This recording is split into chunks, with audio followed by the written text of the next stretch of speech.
what do the Rapids need to do well then, Mike? Being here at home in a place where teams tend to play a little different, how can the Rapids continue to do what Drew said, set the tone early in the match to make sure that San Jose doesn't feel like they're starting a streak? For me, I think if there's one thing I could pick up for the Rapids in terms of making sure you're ready for the San Jose side that is more than likely going to sit back here, it's probably rest defense. Be mindful of the fact that a Christian Espinosa more than anybody, but other pieces that they have on that San Jose side can kill you on the counter. They can absolutely kill you on the counter. So rest defense, I think, is going to be the most important thing for this side. Be on the front foot just like you were against New York City FC. Find a goal. Be opportunistic. Reward yourself with being on the front foot to start off the match. But you have to be so mindful of the counter. I think the expectation is that San Jose will sit. They will not mind it. If anything, they're going to look for those opportunities to counter. Like I said, with Christian Espinosa, Hernan Lopez now, who looked very good, who really barely put a foot wrong in his debut with the Earthquake last weekend. Rest defense, I think, is going to be key for the Rapids this weekend.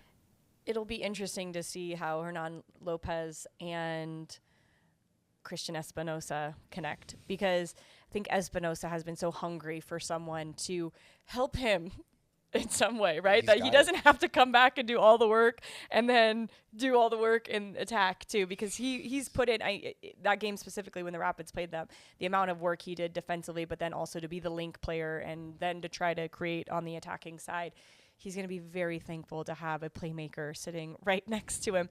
My big area that the Rapids need to look out for is in that game that they played them previously, the shots from distance missed by, like, I don't even know, would you call it a millimeter?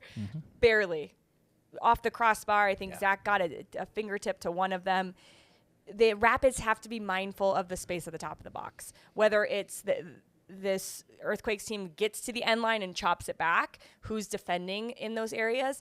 But more than anything, they can shift you so quickly that there's space that they like to go and attack into from a little bit deeper, and they're willing to take the shot from distance. So just be mindful of that space. And I think the Rapids showed in this last game, granted different dimensions of the field, but if they can keep the spacing between them tight, it is going to be difficult to find any joy centrally. So that's a big space where I feel like they need to be good this weekend. Yeah, compactness is always important, and especially when you've got guys like Espinosa. If you've watched Hernan Lopez's highlights, this dude is scoring bangers with his left foot. He doesn't mind a shot from distance. He doesn't, from distance. Jackson Yule can score from distance. Pellegrino, right? He can score from distance, and he's another person that you have to watch because he's got, he's lean, he's long, he gets that strides going. He's difficult to keep track of, but the compactness of both across the field and lengthwise is going to be important to limit their space and time.